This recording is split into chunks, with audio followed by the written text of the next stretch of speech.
My name is Billy Rodriguez, and I'm 28 years old. If you had met me a year ago, you would have said I was the kind of woman who had it all figured out.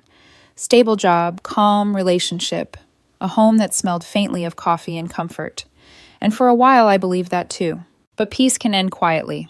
Sometimes it slips through the cracks without you even hearing it go. Lucas and I had been together for just over 3 years. We met in college. I was studying architecture. He was in marketing. And what started as a project partnership turned into love that felt steady, predictable in the best way. I was the planner, the one who remembered deadlines, paid the bills, kept our little apartment running like a clock. Lucas called me, his anchor. He said I kept him grounded when his ideas ran too wild. Funny thing about anchors, though, they keep things steady until someone decides they want to drift. It started small, the kind of changes you almost talk yourself out of noticing. His phone, for one. He used to leave it anywhere, kitchen counter, coffee table, even in the bathroom while he showered. But lately, it was always face-down notifications off and glued to his hand. Work stuff, he said once when I caught him typing a little too fast. Work's gotten more demanding lately. Networking never ends. He smiled, but it didn't reach his eyes. I tried to believe him, I really did. But then came the events.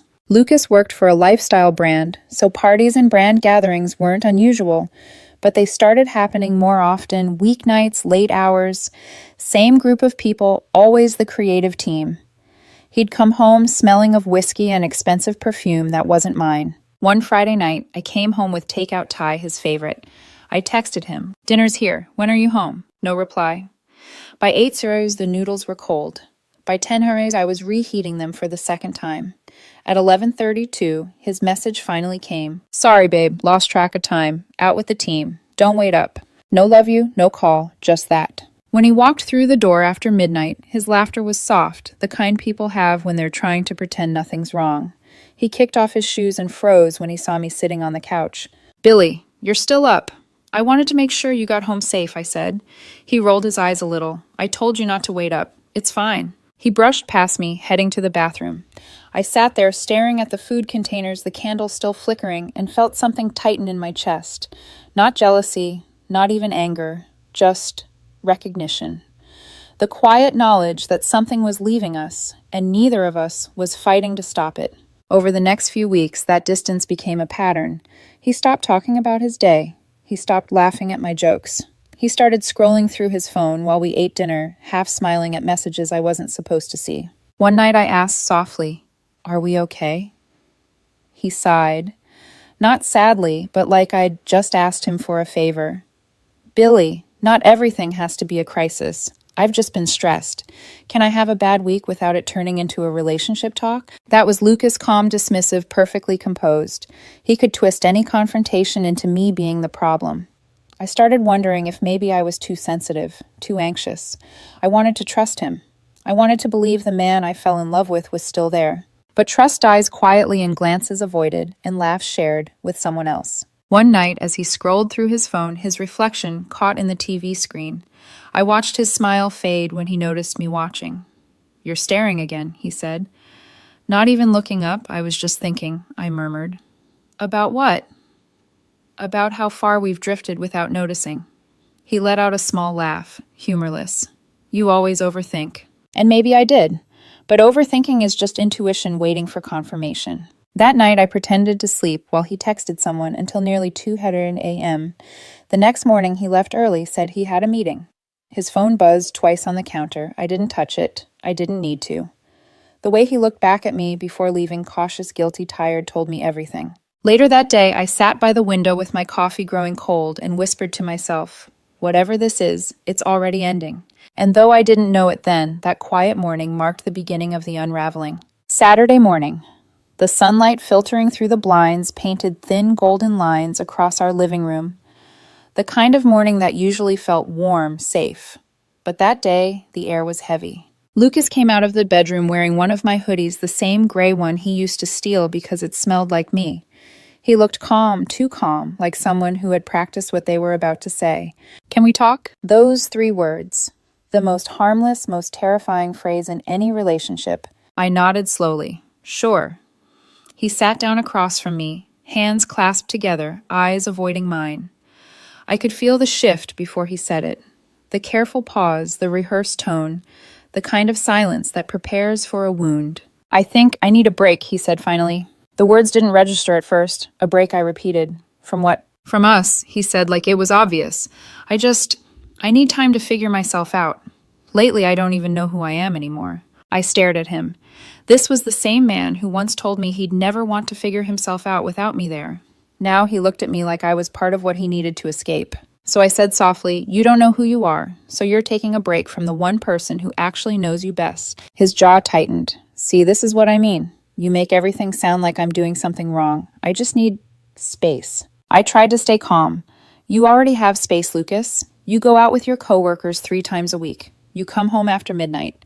I don't check your phone. I don't ask questions. What kind of space do you still need?" He exhaled sharply, like I was exhausting him. "You don't get it. It's not about you.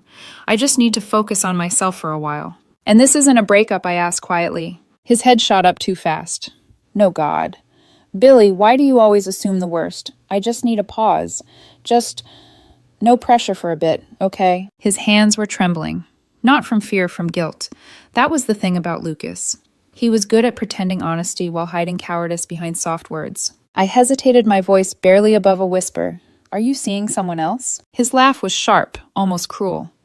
"Billy, not everything is about cheating. You really need to work on your trust issues." There it was, the deflection. Turn the suspicion back on me. Twist the knife, but make it sound like therapy. "I don't have trust issues," I said evenly. "I have instincts." He stood up abruptly, crossing his arms. "This is exactly why I need a break." Every conversation turns into an interrogation. Silence fell between us, the kind that hums loud and hollow. That was when I noticed the duffel bag by the couch, already packed. "How long have you been planning this?" I asked quietly. He froze for half a second. "I told Eric I might crash at his place for a bit, just until I clear my head." Eric. The same friend. He always mentioned the one whose friends list included Emily, his ex. "Does Eric know you're coming as a friend?" I asked, "or as someone newly single?" He rolled his eyes. "You're being dramatic again." "No," I said, standing slowly. "I'm just trying to be clear. Because you say you need space, but your bag was packed before you even spoke to me. That doesn't sound like figuring yourself out, Lucas. That sounds like running away." He slung the strap over his shoulder and finally looked me in the eyes. "I don't expect you to understand right now, but maybe after some time apart, we'll be better for it." I wanted to argue, to scream, to make him stay, but something inside me stopped. A quiet voice that said, "Don't beg someone to love you properly." So instead I nodded. "Okay," I said softly.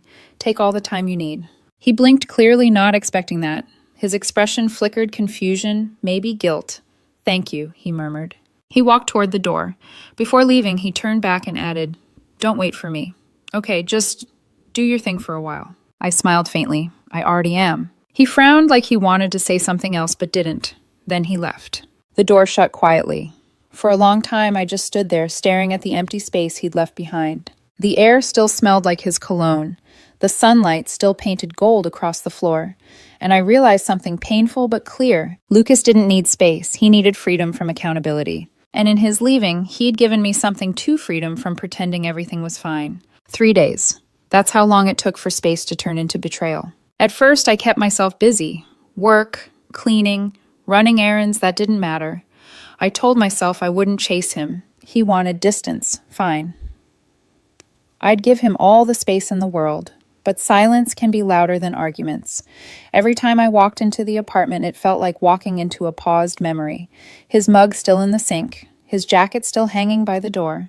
His cologne still faint in the air like a ghost I hadn't learned to ignore yet. On the 3rd afternoon, I made a mistake. I opened Instagram. I wasn't looking for him, not really. Just scrolling, trying to fill a quiet lunch break. And then there it was. A photo from Emily, his ex. A wooden cabin deck, soft mountain light, a steaming cup of coffee on the railing. And sitting there, half wrapped in a blanket, was a silhouette I knew too well. Lucas. He was turned slightly away from the camera, but the outline of his jaw, the messy brown hair, even the hoodie, my hoodie, were unmistakable. The caption read, "Some things just make sense again." I stared at it so long my coffee went cold. For a few seconds I tried to rationalize. Maybe it was old, maybe it wasn't him. Maybe she'd just happened to post a look-alike. But then I saw the comments. Lucas' piece feels good. Emily. So does honesty. Heart emoji. No tags, no secrecy, no shame. It wasn't the kind of picture that made you furious. It was the kind that made you hollow. Because it confirmed what you already knew, but hadn't wanted to admit the person you loved was already gone. I didn't cry. I didn't scream.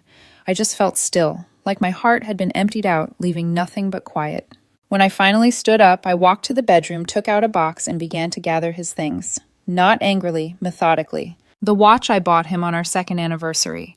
The half-empty bottle of cologne he left in the bathroom. His hairbrush, his favorite mug, the books he never returned to their shelves. Every trace of him I placed in that box. When I was done, I set it in the corner of the spare room, closed the door, and exhaled for what felt like the first time in weeks. Then I sat by the window with my phone. I opened his contact, hovered over his name, and pressed delete. Then Instagram, unfollow. Facebook, remove friend. No announcement, no goodbye, just gone. The apartment was silent, except for the hum of the refrigerator and the faint ticking of the clock. I poured myself a glass of water, sat on the couch, and whispered to the empty room. You said you needed space. Looks like you found it right next to her. For the first time, the silence didn't hurt. It felt clean, like starting over even if I didn't know what that meant yet. That night, I didn't sleep much. Every time I closed my eyes, I saw that cabin, the mug, the blanket, the caption. But instead of wondering what they were doing there, I kept thinking about his words.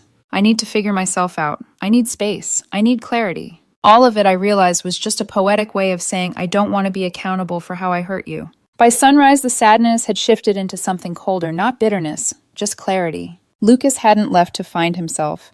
He'd left because he didn't want to look at the version of himself that I made visible, the selfish, cowardly one hiding behind the language of healing. I made coffee and drank it in silence. The city outside was waking up oblivious to the quiet war that had ended in my living room. Before heading to work, I took one last look at the door. For a moment, I could almost hear his voice teasing me, saying, "You worry too much." But this time I smiled. Because worrying was over. Caring was over. Whatever this thing between us had been, it was over. And for the first time since he left, I didn't feel like the abandoned one. He was. Because he walked away from peace, and I walked into freedom. A week passed. 7 quiet days where my phone didn't light up with his name, and for once I didn't hope that it would. The first 2 mornings felt strange, like living without background noise. No half-hearted goodbyes before work, no love you muttered through toothpaste. Just me, my coffee, and the kind of silence that wasn't empty anymore. It was healing. By day 3, I started doing small things I hadn't realized I'd stopped doing for him. Cooking meals I actually liked instead of whatever he preferred. Playing soft jazz while I showered. Singing off-key unashamed because there was no one around to roll their eyes at me. Freedom. I was learning wasn't always loud. Sometimes it was a playlist playing in a clean apartment and no one to apologize to for the volume. Then, on the 8th day, my phone buzzed. Lucas, hey. I've been thinking about you. Can we talk? I stared at the message for a long minute, my thumb hovering over the screen. Then I locked my phone and set it face down. I didn't delete it, not yet. I just didn't respond. An hour later, another ping. Lucas, please, I just want to explain. Explain what? That space was code for weekend getaway with your ex. That betrayal somehow counted as personal growth. I muted his number. Over the next few days, the messages kept trickling in like apologies disguised as curiosity. Lucas. It wasn't what it looked like. Lucas, I just needed closure with her. Lucas. You know I'd never mean to hurt you. Closure. That word again. Funny how people always use it when they've already done the damage. Each message came softer than the last, like he thought lowering his tone could undo what he did. But I didn't reply. Not once. Instead, I filled my time with something better myself. I started running again.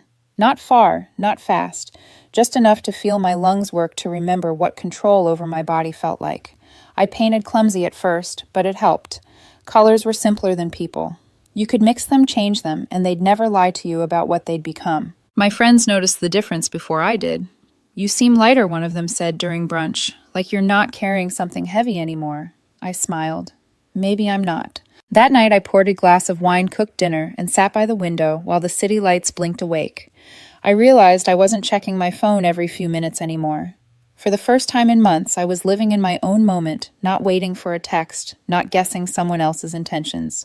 Just here. Peace, I learned, doesn't always announce itself. Sometimes it arrives, quietly sits next to you, and lets you breathe. 2 weeks after the breakup, my boss stopped by my desk. Billy, I don't know what changed, but your work lately, it's sharper. You're focused again. I smiled faintly. Guess I just cleared some distractions. That night I got another message. This time it wasn't words, it was a photo. Lucas. Alone. The same cabin I'd seen before, but this time the caption read, "Sometimes you realize too late what you left behind." I didn't feel anger. I didn't feel satisfaction. Just nothing. Because the truth was, I wasn't something he left behind. I was something he couldn't carry, not with the kind of shallow hands that let go when things get heavy. I turned off my phone and went to bed early. The next morning, sunlight spilled across my sheets, and for once I didn't wake up reaching for anyone. I didn't wake up missing him. And that was when I knew I was done healing from what he did. Now I was healing from who I let myself become while trying to keep him. It had been almost a month since Lucas walked out of my life with his duffel bag and carefully rehearsed lies. A month of silence, peace, and learning what my own company sounded like. Then one evening, just as I was coming home from work, I saw him. He was sitting on the steps outside my apartment building, head down, hoodie up, elbows resting on his knees like the weight of the world was pressing down on him. For a moment, I almost didn't recognize him. The man who once radiated easy confidence now looked small. When he lifted his head and our eyes met, my stomach didn't twist like it used to. It just went still. "Billy," he said, standing quickly, voice softer than I remembered. "Hey." I kept my distance. "What are you doing here?" He swallowed, rubbing his hands together. "I didn't know how else to reach you. You blocked me everywhere." "That should have told you everything you needed to know," I said. He winced like the words hit something raw.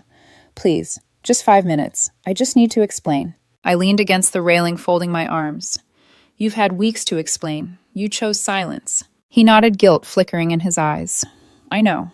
I messed up, Billy. I thought I needed space, and I thought going to Emily would help me figure things out. It wasn't supposed to happen like that. I didn't mean for it to." His voice cracked slightly. "Turn into what it did." I stayed quiet. He stepped closer, desperate now. "She reached out to me after I posted about us. Said she just wanted to talk to make sure I was okay. I thought closure would help me move on, but it didn't. It just made me realize how badly I'd screwed up with you." I let out a quiet breath. Closure. That word again, the one people use when they want to sound mature about their selfishness. "I missed you the second I left," he said, eyes glassy.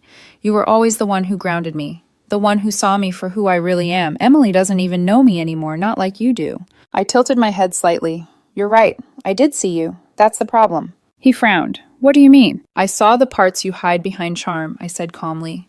"The part of you that confuses chaos with passion, that calls running away self-discovery. You wanted to be loved without being held accountable. And when I stopped making excuses for you, you called it pressure." "Billy, please," he said, stepping closer. "You don't mean that. We can fix this. We've been through so much together." I smiled faintly, but there was no warmth in it. "You mean I've carried you through so much?" He blinked, stunned. "You wanted space, Lucas. Then you filled it with her. That's not growth. That's cowardice dressed up as clarity." He looked like he wanted to argue, but nothing came out. Just silence. I could see the panic creeping into his eyes, the realization that I wasn't here to be persuaded anymore. "I didn't know what I wanted," he whispered. "But I do now. I want you. I want us." I let out a small laugh, not bitter, just tired. "No, Lucas, you don't want me. You want what I gave you, the peace, the patience, the version of yourself that felt easy when I was around." He shook his head, voice trembling. "You don't even want to try." "I already did," I said softly. "For years. You just didn't notice until it was too late." He blinked hard and I could see his eyes watering. "I can't believe you're just giving up on us." "I didn't give up," I replied, turning toward my door. "You ended it the moment you chose someone else and called it healing." "Billy, please," he said, his voice breaking. "Just talk to me. I'll do anything." I turned back, meeting his eyes one last time. "You already did everything, Lucas. That's the problem." I opened the door and stepped inside. Through the glass, I saw him sit back down on the steps, burying his face in his hands. For a second, I almost felt sorry for him. Almost. But then I remembered that cabin, his laughter, her hand on his sleeve, the caption about things making sense again. And I realized something simple and devastating. I wasn't walking away from love. I was walking away from the illusion of it. That night, for the first time in months, I slept through until morning. No dreams, no flashbacks, just peace. 2 weeks passed after that night on the steps. Lucas didn't show up again. No messages, no calls, just absence. And in that silence, I found something better than closure indifference. It didn't happen overnight. The first few days, I still expected to see his name flash across my screen, but as the hours stretched and the world stayed quiet, my mind did something I hadn't expected. It moved on without asking my permission. I started running every morning before sunrise. The city was half asleep, the air cool, the streets empty. There was something comforting about being the only one awake, like I'd reclaimed a small piece of the world he'd taken from me. Sometimes I'd pass by the coffee shop we used to go to. The barista would wave, I'd wave back. That was it. No ache, no nostalgia, just life continuing. Then came the ripple effect, the aftershocks of his regret trying to find their way back to me. A mutual friend, Tara, texted one evening, "Hey, just a heads up, Lucas isn't doing well. He's been asking about you." I stared at the message for a few seconds, then replied simply, "I hope he figures himself out." That's what he wanted, right? She didn't reply after that. A few days later, I opened Instagram. Lucas had returned to posting not the smiling, polished posts from before, but the kind drenched in quiet desperation. A dimly lit selfie eyes read captioned, "Sometimes you don't realize what you had until it's gone." Another one, a quote over a black background. "The hardest part is forgiving yourself." And my personal favorite, "Love shouldn't be conditional." I didn't comment. I just scrolled past and smiled, because for the first time, none of it felt aimed at me. It was just noise, the sound of someone trying to make the world feel sorry for them after burning it down. I was done being the audience to his regret. One evening, as I was leaving work, my phone buzzed with a voicemail from an unknown number. I didn't answer, but curiosity made me listen later just once. His voice, tired, trembling, yet still trying to sound composed. "Hey, it's me. I know you probably don't want to hear from me, but I'm not doing this to get you back.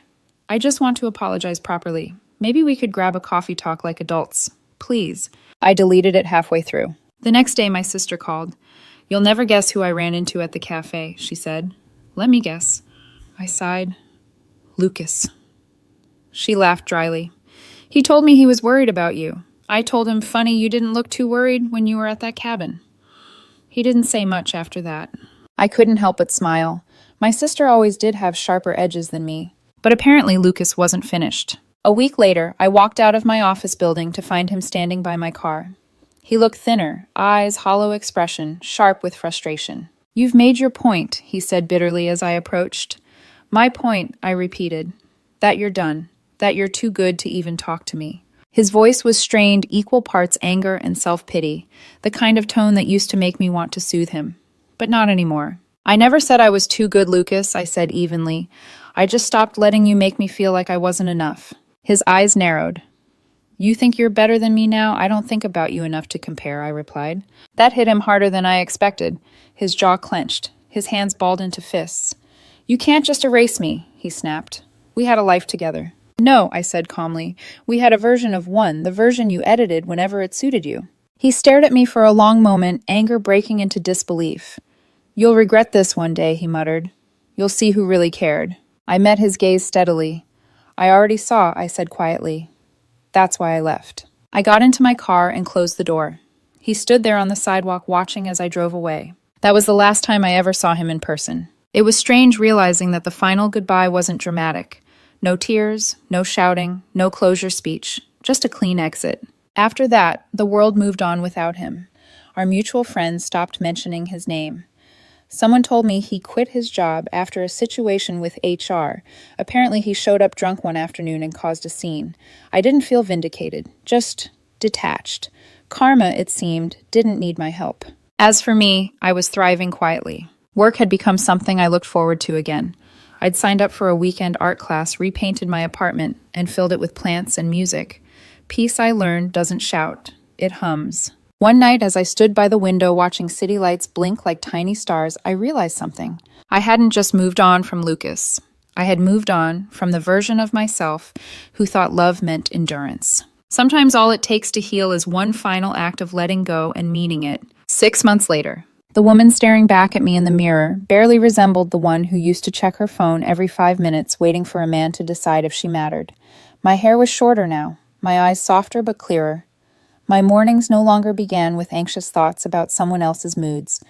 They began with sunlight music and quiet gratitude. The funny thing about peace is that it doesn't arrive with fanfare. It slips in one morning while you're making coffee and you suddenly realize you haven't thought about him in weeks. I'd moved into a new apartment on the other side of town.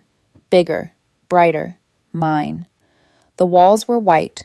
The windows overlooked a park, and the only toothbrush by the sink was my own. I didn't avoid the memories anymore. I just outgrew them. Sometimes I'd pass the coffee shop where Lucas and I used to meet after work. I'd see couples sitting in the same seats we once did, laughing, holding hands, and I'd feel nothing but quiet appreciation that once upon a time I'd loved that deeply, even if it ended painfully. Because pain, when you survive it, becomes a teacher. My art instructor once said, "You can't paint light without understanding shadows." And I think that's what Lucas taught me, what my shadows look like.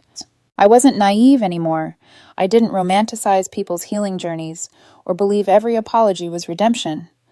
I learned to tell the difference between someone who was lost and someone who was just wandering from responsibility. One afternoon, Tara, the mutual friend who used to update me about Lucas, messaged again. "You probably don't care, but Lucas moved away. Got a new job somewhere up north. He's quiet these days." I typed, then deleted several responses before settling on one. I hope he finds what he was looking for. And I meant it, not out of forgiveness, out of freedom. That evening, I went for a walk through the park near my new place. The same kind of park where Lucas once told me he saw his future with me. The air was crisp, the sky painted gold with sunset. Couples passed me, children laughed, a dog barked in the distance. And for a brief moment I thought about how easily life fills itself again when you stop holding space for someone who left. I sat on a bench and took out my sketchbook.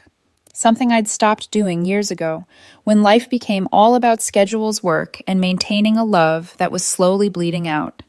Now my sketches were full of color, of faces light and motion, not perfect but alive. A little boy running after a balloon caught my attention. His laughter echoed through the park. His mother trailed behind, smiling. The balloon slipped from his grip, floating higher, higher, gone. He cried for a moment, then saw another balloon vendor nearby and immediately started laughing again. It hit me then, that's how healing works. You lose something you thought you couldn't live without, and then one day, without realizing when it happened, you find joy again. As I packed up my things and stood to leave, my phone buzzed a notification from a new follower. A man named Adrian had liked one of my paintings online, the one titled Clarity. He'd commented, "This feels peaceful, like the end of something heavy." I smiled to myself, not because of the comment, but because he was right. That night, as I lay in bed, I whispered into the dark, "Thank you, Lucas. Not for loving me, not for leaving me, but for showing me what I'll never settle for again." They say healing is messy, but sometimes it's simple.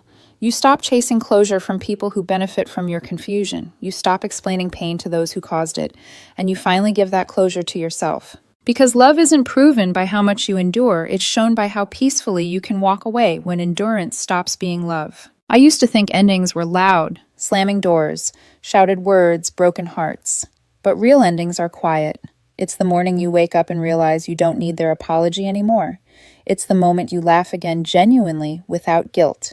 And that's when you know you didn't lose them. You found yourself. What would you have done if you were in my place? Would you take back someone who betrayed your trust, or let them learn what losing you really means?